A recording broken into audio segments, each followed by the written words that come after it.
நம்மளை பார்த்து மாநாடுல கொள்கையற்ற கட்சி தமிழக வெற்றி கழகம். நான் சேலஞ்ச் விடுறேன் உங்களை பார்த்து, இன்னைக்கு நீங்க உங்களுடைய திரு முதலமைச்சர் ஸ்டாலின் அவர்களே, திரு உதயநிதி அவர்களே, உங்களுடைய தொலைக்காட்சி சேனலுக்கே கூப்பிடுங்க, இல்ல சன் டிவிக்கே கூப்பிடுங்க, நான் வரேன். உங்களுடைய மகன் அடுத்த முதலமைச்சர் சொல்றீங்களே, உங்களுடைய மகன் சமூக நீதினா என்ன, சாதிவாரி கணப்பெடுப்புனா என்ன, இருமொழி கொள்கைனா என்ன, ஒவ்வொரு கொள்கையும் நாங்க வந்து பேசுறோம். நான் தனிப்பட்ட முறையில் வரேன். ஒரு விவாதம் நடத்துறதுக்கு உதயநிதிக்கு தகுதி இருக்கா? தகுதி இருந்தால் நான் இந்த சேலஞ்சுக்கு ரெடி. இது தமிழக வெற்றி கழகம் சார்பாக ஆதவர்ஜுனோ உதயநிதியும் நாம களத்துக்கு நான் பேசி கொடுக்க ரெடி.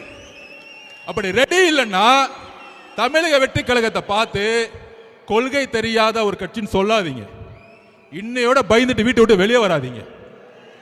மாண்புமிகு முதலமைச்சருக்கு ஸ்டாலின் அவருக்கு டைரக்டா சேலஞ்ச் கொடுக்கிறேன். உங்களுடைய மகனை ஸ்ட்ரைட்டா எந்த தொலைக்காட்சிக்கு அனுப்புங்க.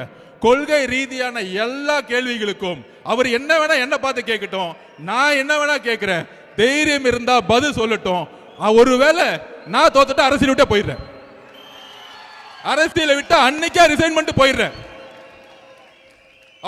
அப்படி தைரியம் இல்லைன்னா மாண்புமிகு உதயநிதி அவர்களே, தயவு செஞ்சு மேடையில் என் கட்சியை பத்தியே பேசாதீங்க கொள்கை தெரியலன்னு.